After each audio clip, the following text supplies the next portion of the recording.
Y 3 minutos, damos la bienvenida al doctor Esteban Roncastro. Él es experto en Derecho Electoral, decano de la Facultad de Jurisprudencia de la Universidad Internacional SEC de Ecuador. Doctor Ron, bienvenido. ¿Qué lectura le ha dejado las declaraciones del ministro, quien un poco salió al frente cuando ha habido varios pronunciamientos de distinguidos, conspicuos políticos ecuatorianos que han puesto duda sobre lo oportuno que sería ir a una Asamblea Nacional Constituyente? Le damos la bienvenida. Muy buenos días, Gustavo. Gracias por la invitación. Como siempre, honrado con la misma. Buenos días, Rosana. Bueno, creo que como tú acertadamente lo señalabas en la parte introductoria de esta entrevista, el tema de la Asamblea Constituyente es un de qué hablar en este momento, ¿no? Es un objeto de discusión, es un prime dentro de la opinión pública y además creo que hay, como tú bien lo decías, es un globo de ensayo de ver qué es lo que se puede hacer alrededor de este ofrecimiento electoral por parte del presidente Noboa. Vamos un poquito hacia atrás, ¿no? Cuando estábamos en campaña electoral, claramente, pues en el plan de trabajo de Luisa González se establecía una asamblea constituyente para la reinstitucionalización, decía. Y una de las respuestas, en este caso políticas, fue la del propio presidente Noboa de hablar de una constituyente. Eso tuvo una modulación dentro de la frecuencia discursiva y en este caso las variables en un estudio que hicimos en la universidad. Los únicos voceros de la constituyente fueron el presidente Noboa y el ministro de la Gasca y caracterizaron la constituyente con algunas situaciones. De hecho, pusieron algunos temas que podrían tratarse, ¿sí? Ya sabíamos del tema de la institucionalización, modernización de la administración pública, eliminación del CPCCS, eliminación de bloqueos del legislativo al ejecutivo, autonomía de pueblos y nacionalidades, zonas francas tecnológicas y empleo juvenil, y entre otros temas. ¿Y qué características tenía una constituyente express? Que no necesariamente tenía el tema de legitimidad democrática, sino que lo iban a ser expertos, y hasta ahí. Pero después del proceso electoral sucede un fenómeno distinto y eso tenemos que tenerlo clarísimo, ¿no? Este análisis que te digo es antes de la infoxicación. Una vez que tenemos los resultados electorales, el presidente Noboa gana las elecciones, ¿sí? Empiezan nuevos actores a ser parte del discurso de la constituyente, entre estos asambleístas, ¿sí?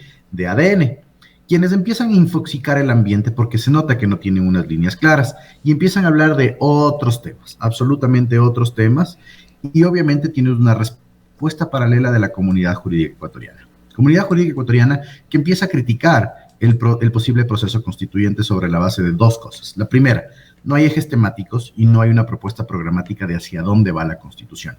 Y la segunda, los pronunciamientos de la Corte Constitucional que, sobre la base de los temas planteados y seteados por el presidente Noboa y el ministro de la Gasca, no requieren de una constituyente, sino que la Corte Constitucional se ha pronunciado con reformas parciales, o sea, con mecanismos de reforma parcial y enmiendas constitucionales. Y esa reacción creo que nos lleva a este tercer momento, donde la infoxicación de los actores, en este caso de ADN, asambleístas electos, sale de la jugada y nuevamente vuelve al principal vocero para este tipo de decisiones, que es el ministro de la Gasca. ¿Qué ha dicho el ministro de la Gasca? Y hace un seteo de agenda bastante fuerte, con la entrevista, como tú decías, con Carlos Vera, nos da nuevas características. En primer lugar, ya no se habla de una asamblea constituyente, sino de una asamblea constitucional.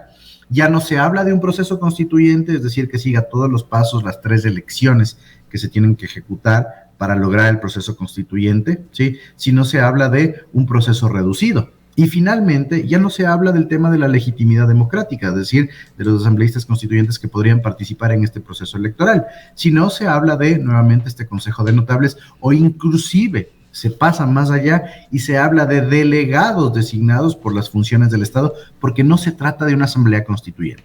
Y ahí, nuevamente, entramos al globo de ensayo. Yo me hago la pregunta, constitucionalmente, en el Ecuador, según nuestro texto constitucional, hay tres tipos de modificaciones constitucionales. La primera, la enmienda constitucional; la reforma parcial, la segunda; y finalmente la constituyente. No hay pues una asamblea constitucional sobre la base de estas características que el ministro de la Gasca ha definido en los últimos tiempos. Entonces, seguimos, creo que en un globo de ensayo, y para mí, dentro de una percepción estrictamente de análisis político y de variables, ¿no? Frecuencias discursivas, creo que es algo para mantenernos ocupados en la discusión mientras logran hacer una configuración de muchos actores, porque te digo una cosa, Gustavo, y esto es trascendental en este punto, que de hecho ha sido tratado y los asambleístas de ADN y los asambleístas del correísmo no logran responder esta pregunta. Si nosotros nos vamos a un proceso constituyente, ¿qué va a pasar con la asamblea? ¿Sí? La asamblea se va a la casa. Y otra cosa más que creo que no logra todavía el gobierno en su deseo de la constituyente definir es que qué va a pasar con las autoridades que se encuentran prorrogadas, ¿sí? ¿Qué va a pasar con todo ese régimen de autoridades que vendrían a dejar de existir mientras funciona la constituyente? Tiene que ir punto a punto. El estatuto constituyente es muy complicado de realizar en el Ecuador. Hasta ahí el primer análisis. Ahora, doctor Ron, muy buenos días. Creo que quizás valdría la pena que usted nos haga alguna aclaración respecto de las diferencias entre una asamblea constitucional y una asamblea constituyente, sobre todo en el marco de las resoluciones de la Corte Constitucional respecto de si pueden tener estos nuevos espacios sobre los cuales se trabajaría, estos plenos poderes. De no poder, según ha dicho la Corte Constitucional, tener plenos poderes, la Asamblea Nacional continuaría operando de manera normal. Sí, a ver, Rosana, como les decía previamente, en la Constitución hay 3 tipos de modificaciones: enmienda, reformas parciales. Eso se lo hace a través del legislativo, ¿sí? Son 2 trámites diferentes. El uno tiene una consulta popular de salida, el otro no tiene, ¿ya? Por la incidencia, igual, la canalización de estas posibilidades se las hace a través de la Corte Constitucional. No hay la Asamblea Constituyente. La Asamblea Constitucional, esto ya es un juego más que nada teorético, ¿no? Es los diferentes tipos de asambleas que se pueden utilizar para modificación de la Constitución. La Asamblea Constituyente es la que redacta una nueva Constitución desde cero. La constitucional se entendería que es una asamblea con menor tiempo de duración, en primer lugar, que no requiere de la legitimidad democrática, pero que tiene como finalidad perfeccionar la Constitución. Es decir, tomar la Constitución que nosotros tenemos y hacer modificaciones sin sustancia. Permítame ¿no? interrumpirle y preguntarle, pero ¿existe esto como una forma constitucional reconocida en Ecuador? La Asamblea Constitucional. No, Gustavo, no, bajo ninguna circunstancia. No existe la Asamblea Constituyente la Asamblea Constitucional en el Ecuador. Solo existe la figura y por eso lo recalco: reforma, enmienda y Asamblea Constituyente. La Asamblea Constitucional no existe como forma. Se entendería que hacia donde va, en este sentido, el discurso del gobierno es que no es un proceso constituyente de una nueva constitución, sino que son adecuaciones normativas específicas a la constitución que actualmente tenemos. Pero esto iría por, normalmente, con el marco legal ecuatoriano actual, eso debería manejarse como reformas a la Constitución. Reformas o enmiendas parciales. Reformas parciales o enmiendas constitucionales, ¿sí? Que de hecho son las que se tramitan en la comisión especializada en la Asamblea Nacional, y que actualmente tenemos 6 reformas y enmiendas que se están tramitando y que tienen inclusive una simultaneidad de temas con lo que se está proponiendo en el gobierno. El problema acá es que las reformas parciales y las enmiendas constitucionales, Gustavo, se las realiza en los tiempos legislativos y con conveniencias políticas. Y ojo que hay también una deuda, ¿no? Y eso es muy importante señalar, y muy importante, y les digo desde la práctica académica principalmente. Con la última consulta popular tuvimos 2 modificaciones constitucionales sustanciales, ¿sí? Y hasta ahora, en el Ecuador no hay un ejercicio de recodificación de nuestra Constitución, ¿sí? Las clases la damos con la Constitución de 2008, las reformas que hubo, y además a un texto aparte las modificaciones producto de la consulta popular, porque no ha habido el ejercicio de la Asamblea Nacional de la recodificación de la Constitución. Entonces, en primer lugar tenemos ese limbo constitucional, ¿sí? Del cómo se modificó en su momento después de la consulta popular ejecutada por el presidente de la República, y también las otras cosas que se vienen, y además las reformas del problema. El problema acá de las reformas parciales y enmiendas en la Asamblea es que pueden tener distintas temporalidades, es decir, puede salir una reforma parcial y luego salir una enmienda o viceversa, que vayan modificando en diferentes tiempos la Constitución, y eso no es que nos genere una anomia, pero nos genera una dispersión normativa que hace que nosotros no sepamos hacia dónde ir, en este caso como administrados. Entonces yo creo que la intención del gobierno en este punto, ¿sí?, es que se dieron cuenta de lo que realmente funciona o la funcionalidad que se requiere, para una asamblea constituyente, las 3 elecciones mínimas, la legitimidad democrática, ¿sí?, que en este caso son los representantes, y en tiempos electorales por lo menos 1 año, 3 meses, ¿sí? Una constitucional, no tendría estos tiempos, la duración, pero tampoco tiene cabida constitucional. Aquí hay un tema muy trascendental que señalar, que algunos colegas míos van a diferir de este razonamiento, ¿sí?, con el respeto que debo a la profesionalidad de ellos, señalan que no es necesario el pronunciamiento de la Corte Constitucional respecto a asambleas constituyentes, es decir, de la vialidad, si esto es asamblea constituyente o reforma parcial o enmienda. Pero yo considero que sí debería considerarse que la Corte Constitucional se va a pronunciar en el dictamen de vialidad, pero algo muy importante, en el momento en el cual el presidente de la República plantee una asamblea constitucional, ¿sí?, a diferencia de las 3 figuras que hemos hablado, irá a la Corte Constitucional. Y la Corte Constitucional, por más alineada, sumisa del poder que se ha demostrado en los últimos tiempos, no puede pues hacer un ejercicio, en este caso, de extrapolación normativa, ¿sí?, y decir, sí, cabe una asamblea constitucional, a pesar de que no está escrita en la Constitución. No va a poder hacer eso. Doctor, ¿no existiría allí alguna posibilidad? Y perdóneme, yo soy absolutamente lego en la materia y le hago una pregunta más como un ciudadano que ignora de estas cosas. Una asamblea constitucional, al no tener una figura jurídica en la Constitución, en las leyes ecuatorianas, podría eventualmente ser considerada como una consultoría, pues no tendría el poder para modificar de ninguna manera la Constitución. Y estas sugerencias, ¿podría eventualmente el gobierno canalizarlas a través del debido proceso que señala cómo hacer enmiendas o reformas constitucionales? Y yo quisiera añadir, doctor Ron, a lo que dice Gustavo, es estas preocupaciones que hay en torno entonces a quién redactaría estas reformas, quién estaría a cargo. Se ha hablado de esta junta de notables, por otro lado, yo que no son estos notables, sino sería un grupo de expertos, probablemente académicos, pero no habría, digamos, una participación amplia como fue en la constituyente pasada cuando se aprobó la Constitución en el año 2008. Eso también es un tema que ha generado alguna incertidumbre respecto de en manos de quién, en el contexto que ya manifestó Gustavo, estaría esta propuesta de reformas y de cambios, y a la final, ¿quién la aprobaría? De acuerdo, Rosana. A ver, Gustavo, es interesantísimo la reflexión que tú haces como ciudadano, ¿no? ¿Cuál va a ser la finalidad de una asamblea constitucional? Ninguna. Es que una asamblea constitucional no existe en la legislación ecuatoriana.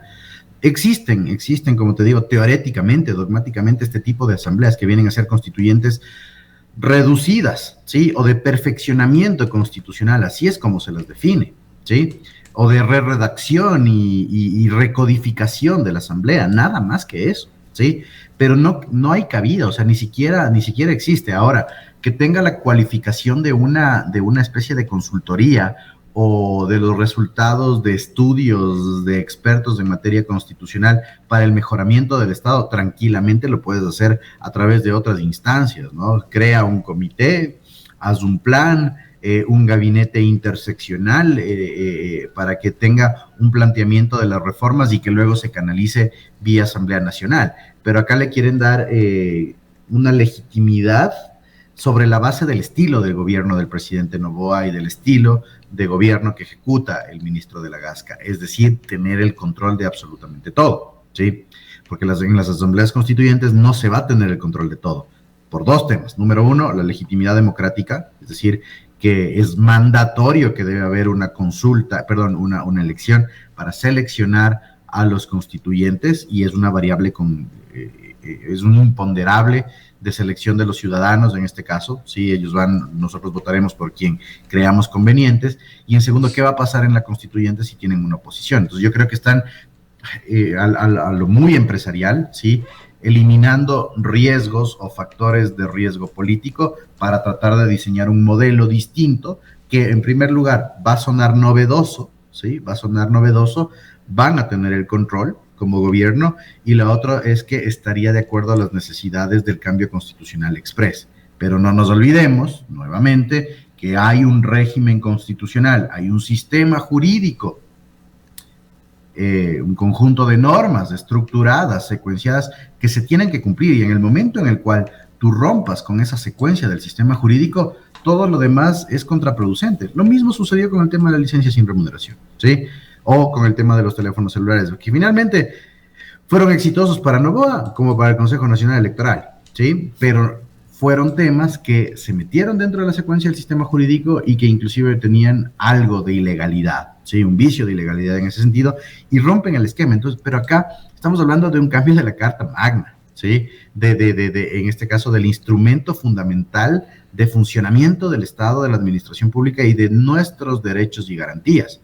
No se puede tranquilamente, por parte de una decisión unilateral, cambiar los procesos constitucionales que están claramente instituidos. Pero claro, ahora, está muy al estilo de la gobernanza de la actualidad. En la parte en la que hacía énfasis Rosana de cómo se nombraría a los integrantes de esta asamblea, comité, entidad, como se la tenga que llamar con mayor propiedad, algo muy claro en el mensaje del ministro de Gobierno es que no quiere que estos sean elegidos a través de una elección popular.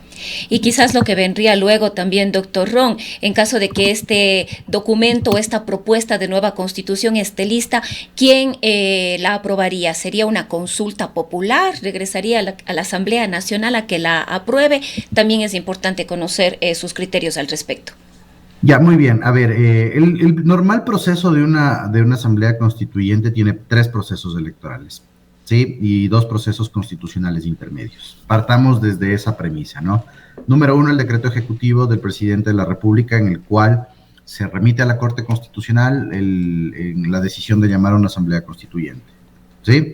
Estos decretos, porque es uno o pueden ser varios, ¿sí? En primer lugar tienen la decisión de llamar a una constituyente, la pregunta de la constituyente y finalmente, y lo más complicado, el estatuto de funcionamiento de la constituyente. Eso va a ir a la Corte Constitucional. La Corte Constitucional tiene que dar un dictamen de vialidad, es decir, esto no es de enmienda, no es reforma, es constituyente. Y después hace el control de constitucionalidad, ¿sí? De la pregunta y del estatuto. Y eso es lo que creo que también hay un temor, porque la Corte Constitucional tiene que revisar eso muy complicado, y es muy complicado. Vamos al proceso electoral de llamar y de llamado y aceptación de la constituyente. Primer proceso electoral, ¿sí? Segundo proceso electoral, el de selección de los asambleístas constituyentes, o como se los quiera llamar, el dictamen 520-RC/21, para mayor referencia de la Corte Constitucional, nos habla del tema de la legitimidad democrática, que debe haber una elección. Se va a trabajar en la constituyente y tendríamos en este caso el referéndum o consulta de salida. ¿Está de acuerdo con la constitución redactada? Listo, salimos. ¿Cuál es la propuesta en este caso de gobierno? En primer lugar, número 1, ¿sí? Que salga el decreto ejecutivo no como una constituyente, sino como una constitucional. Perfecto, no hay esa figura. Va a ir a la Corte Constitucional y la Corte Constitucional le va a decir, ¿qué es esto? ¿Hacia dónde va? ¿Sí? Le va a decir, ¿es reforma o es enmienda? Pero una constituyente no es, porque si es constituyente, legitimidad democrática. ¿De acuerdo? Y ahí puede ser el primer filtro y que no se haga la primera consulta popular. ¿Sí? Que no se haga la primera consulta popular, pues es el llamado per se. El segundo tema, y es el globo de ensayo que nos tienen discutiendo sobre esto, ¿no? El tema de la legitimidad democrática es absolutamente necesaria, la Corte lo ha dicho, y el paradigma constitucional ecuatoriano así lo establece. Legitimidad democrática para todos estos procesos. ¿Qué significa esto? Actuación de los electores, del pueblo. ¿Cuáles son las opciones que ha planteado el ministro de la Gasca? Número 1, la primera, antes de la infoxicación, como yo le digo, Consejo de Notables. Hasta ahí lo sabíamos, nada más. Y ahora habla de delegados, ¿sí? Delegados funcionales de las funciones del Estado. ¿Sí? Perdón la cacofonía. Igual, de legitimidad democrática, ni lo uno ni lo otro. Van a redactar la Constitución, redactar, recodificar, lo que sea, y tendríamos que ni siquiera votar por un instrumento de salida porque no habrá legitimidad democrática de inicio. Si yo rompo la legitimidad democrática de inicio, no necesito una legitimidad democrática de salida. Es básicamente eso, ¿no? Como bien Gustavo lo señalaba, podría ser tranquilamente una consultoría, porque todos estos procesos, y no lo dice solo la Constitución ecuatoriana, sino también lo dice en este caso la carga dogmática y teórica a la que nos hemos ajustado, ¿sí? Hay las garantías democráticas. Fuera de las garantías jurisdiccionales, de las garantías normativas y demás, hay las garantías democráticas y los estándares democráticos. La participación de los ciudadanos en los asuntos del interés público y en este caso fundacionales básicamente del Estado. Ese es el problema, Rosana, y que creo que no se está atendiendo ni entendiendo, pero yo más lo veo esto como un globo de ensayo, ¿sí? Yo lo veo como un tema de que el gobierno lanza ideas respecto del funcionamiento para que justamente, y eso es lo que es el estilo de gobierno que tiene el ministro de la Gasca principalmente, que tiene a la gente hablando alrededor de un tema, a ustedes como medios de comunicación, a nosotros como académicos o el rol que deberíamos asumir, y que de eso se van nutriendo para ver qué alternativas tienen.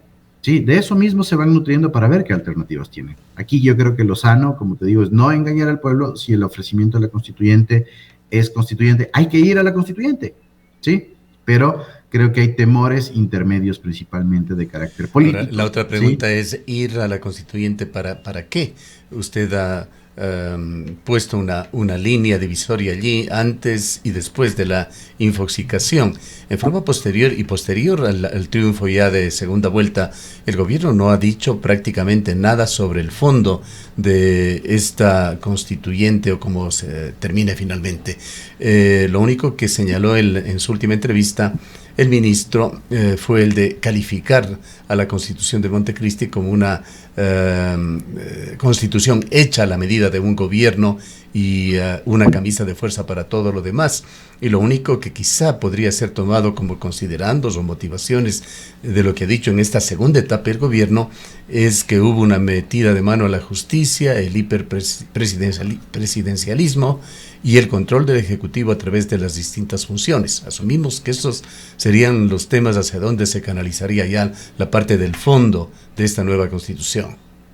Mira, Gustavo, la ola del socialismo del siglo XXI, ¿sí?, a finales de los 90, inicios de los 2000, significó que los gobiernos que se ajustaban a esta forma, ¿sí?, a este estilo de gobernanza y esta visión del Estado, modifiquen las constituciones. Y estas modificaciones constitucionales sí fueron un traje a la medida del cómo se percibía y cómo se quería ver al Estado en función, en este caso, de una dogmática, ¿sí? Y obviamente cuando tú redactas una constitución y una norma, ¿quién tiene el know-how de la misma? Obviamente el proponente de esta. La constitución ecuatoriana es de difícil aplicación, ¿sí? Es de muy complicada aplicación por la dispersión normativa interna que tiene, ¿sí?, por la distribución del poder a través de 5 funciones con una administración pública bastante compleja, ¿de acuerdo? Que ya ha quedado demostrado que los presidentes que no han sido de la tendencia al gobierno del correísmo, pero del correísmo ese antiguo, el que conoce el proceso constituyente del momento, no lo pudieron aplicar. Moreno con alto déficit, Lazo no se diga, y ahora Daniel Noboa tampoco es que puede realizar una aplicación de la Constitución. Es una Constitución compleja, tiene muchos déficits, pero el modelo que se concibió en esta Constitución ya no es aplicable bajo ninguna circunstancia en muchos temas, principalmente, ya sabemos, en el de la selección de las autoridades, en las garantías exacerbadas, entre otros, ¿no? Entonces, la finalidad, creo yo, en este caso del gobierno, en primer lugar fue política, contrarrestar la propuesta de Luisa González, pero en segundo lugar también cae dentro del populismo, ¿sí? Es decir, la eliminación de las instituciones que en este caso no sirven, que es la nueva tendencia gubernamental de los gobiernos de derecha geopolíticamente hablando. Mira lo que dijo Milei en el tema de la percepción del Estado, que la Constitución argentina dio la cabida a que hayan más de 36,000 funcionarios que nunca han ido a trabajar. Entonces, esa es la otra percepción, es adecuar la Constitución con regulaciones mínimas para que haya, en este caso, una construcción, o mejor dicho, una deconstrucción estatal sobre la base de libertades. Y eso es lo que se busca, ¿no? Eso es lo que se busca, eliminar las cargas políticas o la dependencia de la carga política, porque tienes una oposición, en este caso, radicada en la Revolución Ciudadana, que puede tener algo de mejor conocimiento de la Constitución. Creo que esa es la finalidad ulterior, ¿no? Pero nuevamente, Gustavo, yo tengo que atender a tus palabras iniciales. Son globos de ensayo para mantenernos conversando, hablando y sacar ideas de ahí mismo, ¿sí? Porque con las declaraciones del ministro de la Gasca. Bueno, el presidente Noboa no da declaraciones respecto de la constituyente, es parte de su estrategia igual, pero con las declaraciones del ministro de la Gasca se nota que la variante discursiva va cambiando y que el modelo, sí, planteado tampoco fue ni siquiera consensuado inicialmente, sino que se está viendo recién el qué hacer. Habrá entonces que esperar por los próximos globos. Así es, Gustavo, hay que esperar por los próximos globos y principalmente mira que nosotros, o sea, en el Ecuador no es nuevo que las cosas se repitan de gobierno en gobierno. Nosotros siempre caemos en ese bucle de prácticas políticas. Mira lo que pasó en su momento con el presidente Lasso, ¿sí? Y la consulta popular inejecutada dentro de los primeros 6 meses de gobierno, no lo logró. Pasaron 2 años, 3 meses y recién lo logró.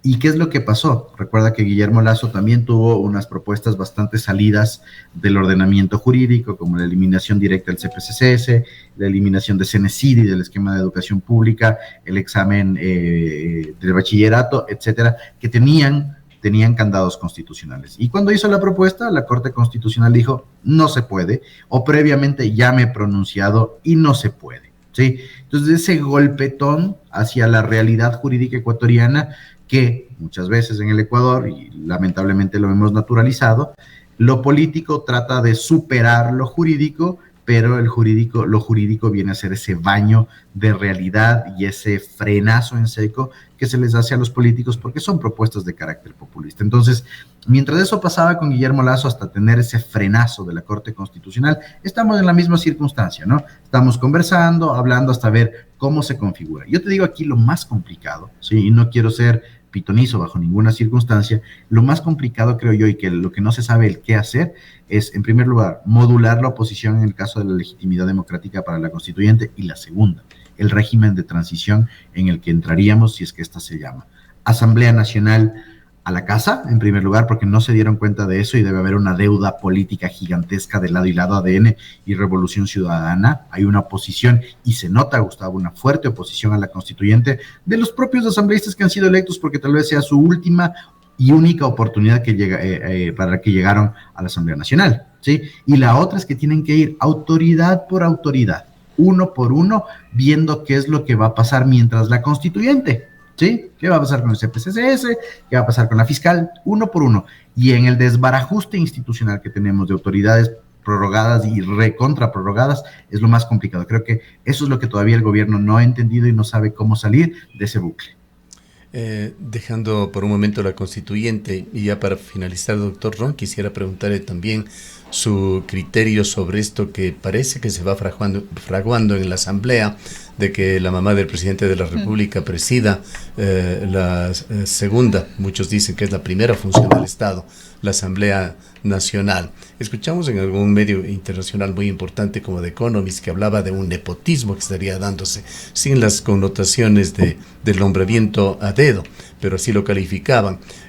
Cuando estas funciones, me refiero al Ejecutivo, al Legislativo, usualmente realizan chequeos mutuos, auditorías, fiscalizaciones mutuas, no se produce allí un conflicto de intereses y no se devalúa la democracia al quitar este factor importantísimo de una democracia que se precie, el de los pesos y los contrapesos.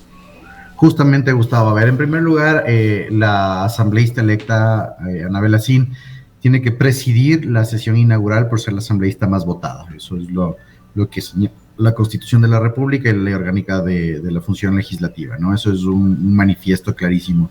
Y en la siguiente sesión, en las subsiguientes sesiones, tendrá que verse el tema de las presidencias de las comisiones especiales, especializadas permanentes, y viene el tema de la votación interna para la selección de presidente y las 2 vicepresidencias de la Asamblea, y además, algo más importante aún, sí, que es el que marca la agenda legislativa, que es el Consejo de Administración Legislativa.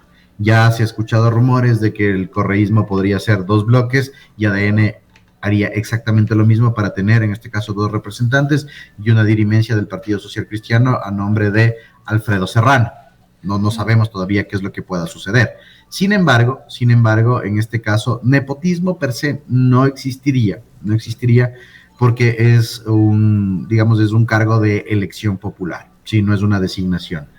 Y la segunda, lo que sí preocupa, como tú bien dices, es que el contrapeso natural que viene a ser el legislativo del ejecutivo quede anulado por un tema de interés absolutamente familiar. ¿Sí? Eso es lo más preocupante. El estándar nuevamente democrático y de calidad democrática podría verse mermado en ese sentido. Bien. Muchísimas gracias por habernos acompañado. Gracias a ti, Gustavo. Rosana, excelente resto de semana. Igualmente, declaraciones del doctor Esteban Ron Castro. Él es experto en Derecho Electoral y es decano de la Facultad de Jurisprudencia de la Universidad Internacional SEC de Ecuador.